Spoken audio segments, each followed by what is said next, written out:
Hey everyone, welcome to Pipes, Tobacco, and Whiskey. So we just got back from our trip to Louisiana, St. James Parish, and we were just fortunate enough to be able to meet up with Mark Ryan and spend 3 days just kind of picking his brain and getting stories about the old days and how it came about that he ended up owning the Perique, the only Perique factory in actually the world. Yeah. So anyway, it was such a great time. We're so thankful for Mark allowing us to come down.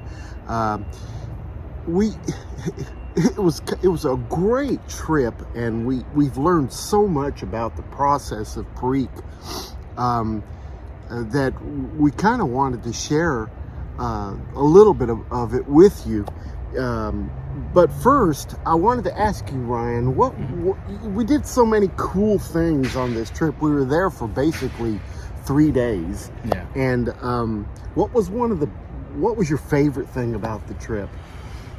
I'm guessing it's going to be the same thing as me, but okay.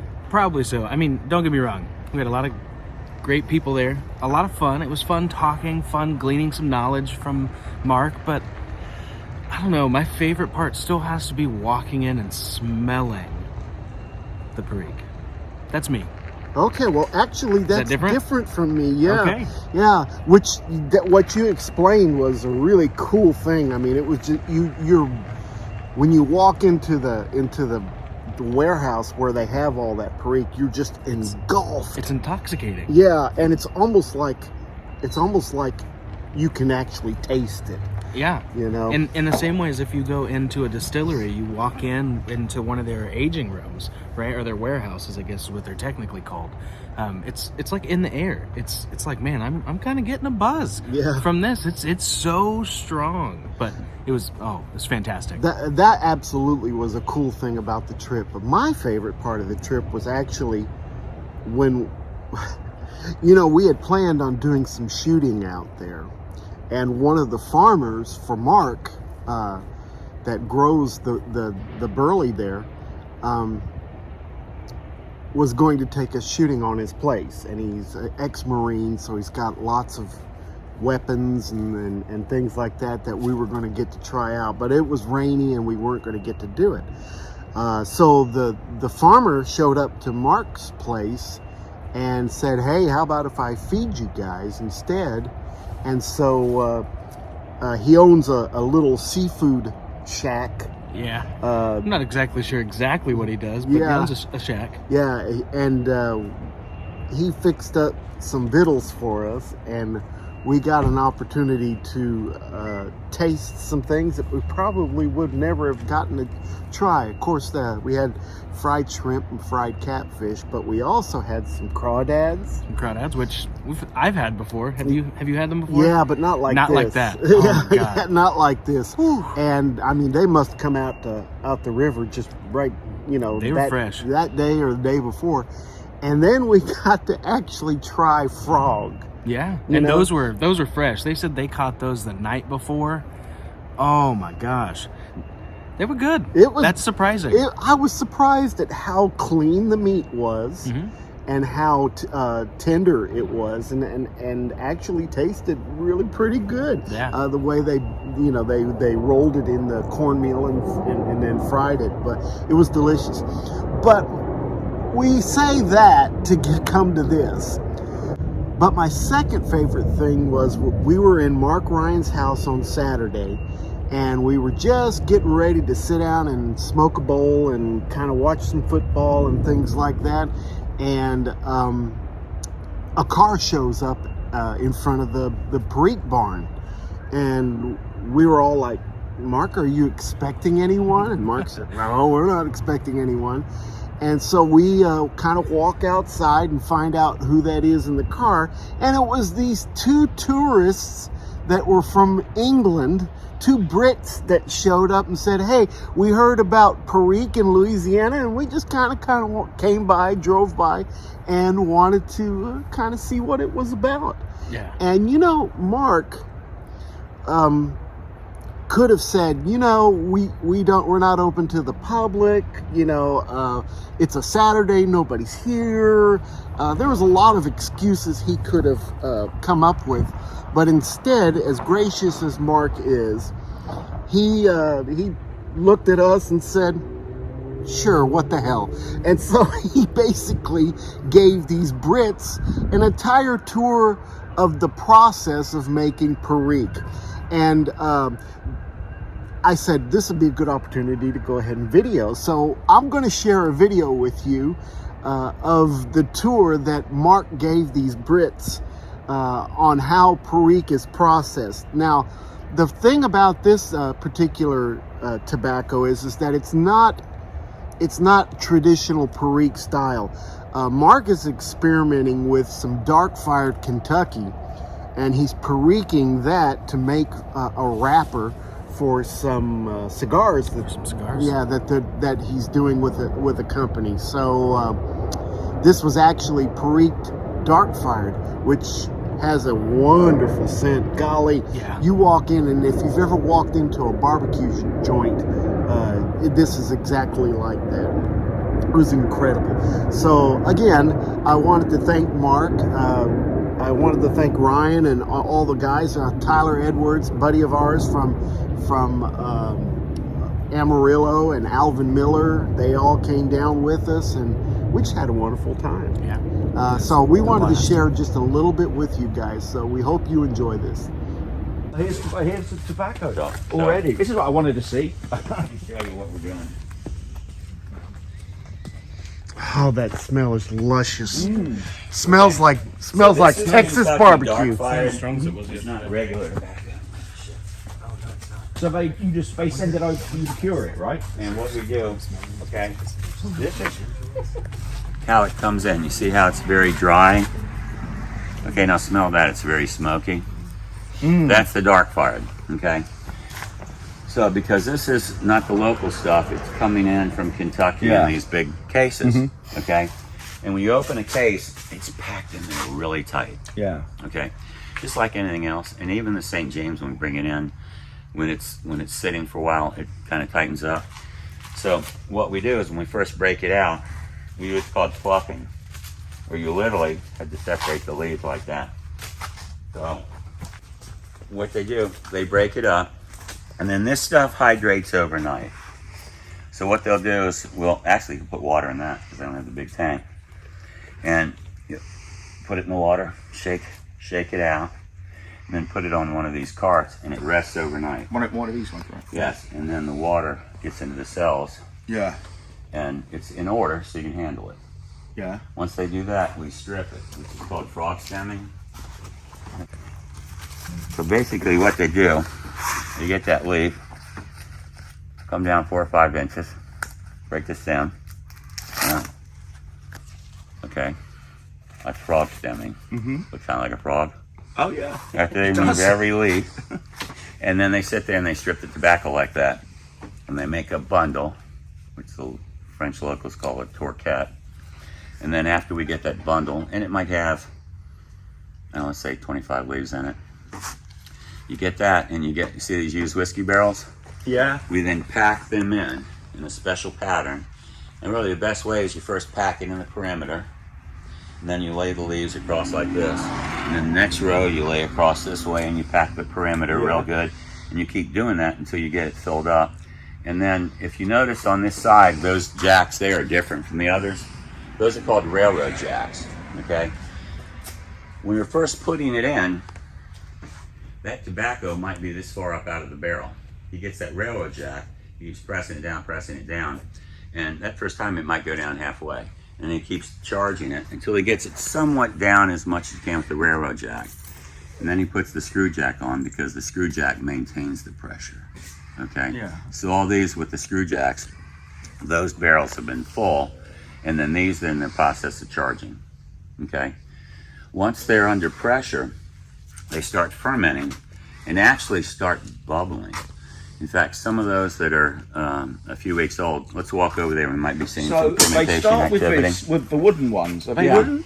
Yeah, those wooden jacks? barrels. No, the jacks. No, the jacks are all special railroad Okay. jacks, hydraulic or just regular screw jacks made for lifting a home, Okay, all right. you know, or a trailer or something. Yeah. Actually, the railroad's actually for railroad companies.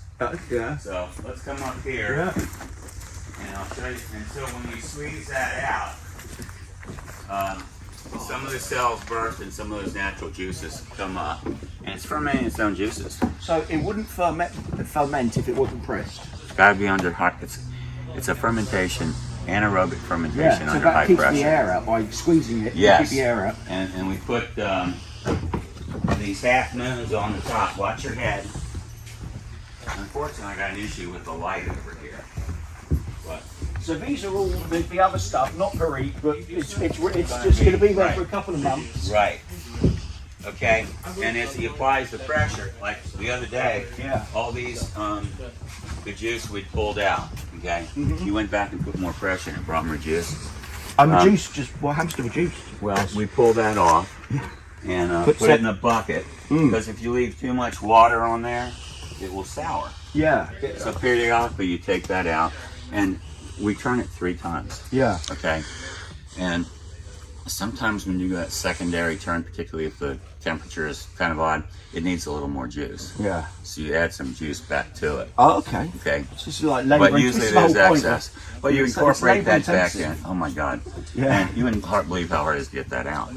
I get a hay hook, made 4 sides. Oh, yeah, and right. literally with all my might.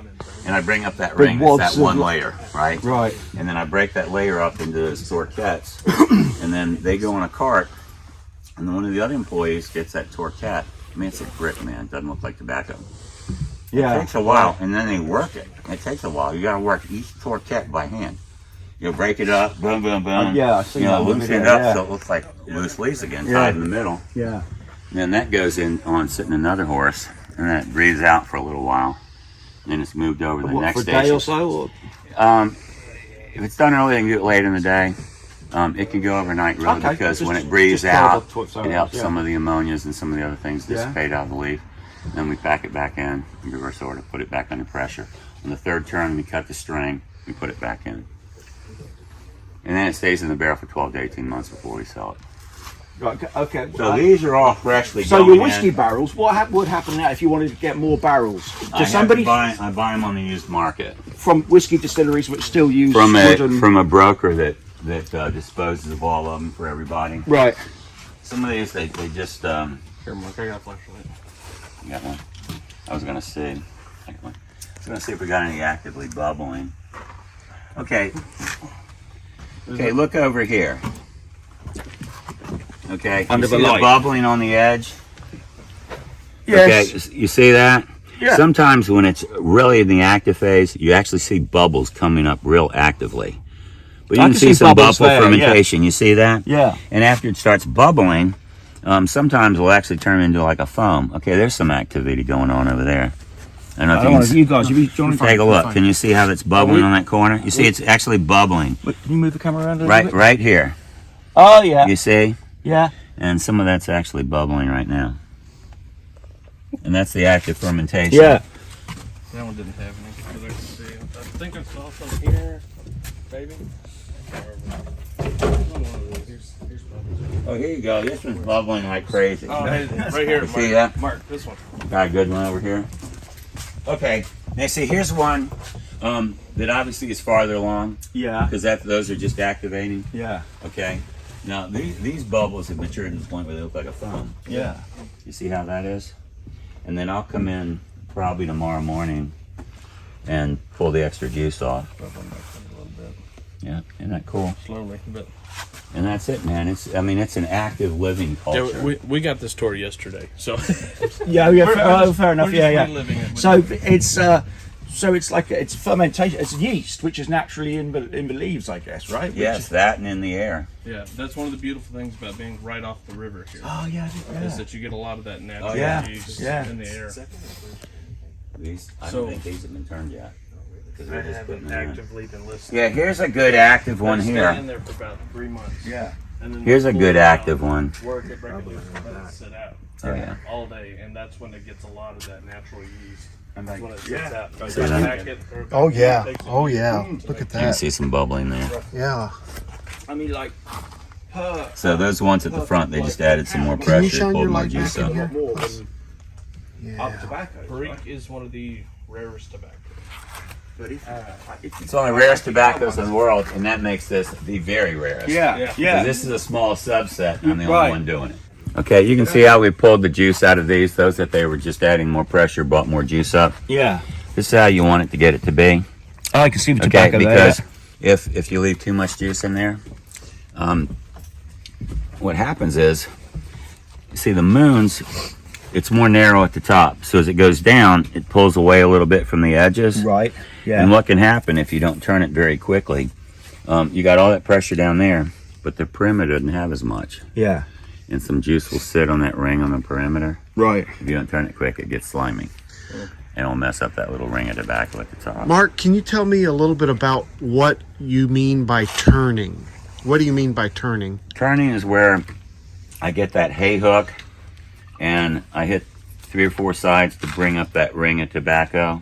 And turning is where I take all the tobacco out of that barrel, break it up, work it, which takes forever, and then it's put in reverse order into the next barrel. So turning means we're taking all the tobacco out and reversing the order as we put it back in the barrel. We do that minimum 3 times a So year. the bit which gets most fermented the first time gets less the next Yeah, the second time. because obviously on the top, you know, as that goes down, the perimeter, if it doesn't have the juice, for one thing, it's going to be not under pressure, and it's not getting the fermentation as much. Yeah. Because it's not under the pressure.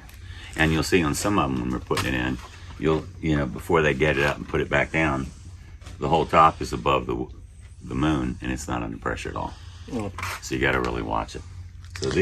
So what we do is after we get that going, we have to take it off, hopefully turn the moons 90 degrees, push them back to the edge. What's the moons? These are these half moons. It's like a circle that fits in there, it's cut in half.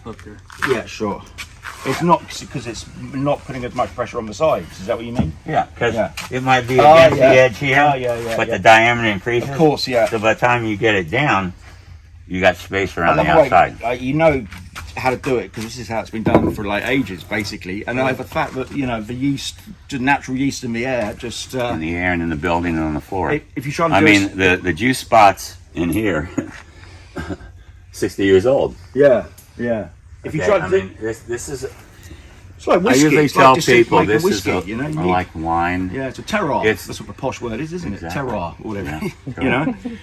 It's a living property, Yeah. both in terms of the culture and history, but also Yeah. in the microorganisms that live here. Yeah. If So you did it's a 20 miles living- down the road, it wouldn't taste the same. I don't wouldn't think it would smoke work the same. You'd Yeah. have to reintroduce the juice and Yeah. microorganisms. So the juice, does it get chucked away? If we have excess, we toss it, but I'll always keep some in case when we do a second turn, it's too dry. Because that has the yeast in it. Or And you don't want to add water no. because then it will sour and Yeah, spoil sure. and rot. And so we put the juice back on Yeah. and we take it out. And that's it. And Mark, from start to finish, from the time you put the leaf in the barrel to the time you pull it out and ready to sell, you're looking at, you said 18 months? 12 months, 12 months minimum? the soonest. Minimum? Yeah. That's basically it. It's fantastic. And that's how we make it. Yeah. Very, very labor intensive. Yeah. You can imagine how hard it is to strip those leaves. Very time consuming. And not many of my employees can strip as fast as I can. Oh, I got 1 or 2 people. Yeah. I learned from an old farmer, he taught me how to do it. Now that's a pretty leaf here. And it's one of these dark fired. I haven't had a feel of the actual leaf. Can I have a feel of a leaf? Yeah.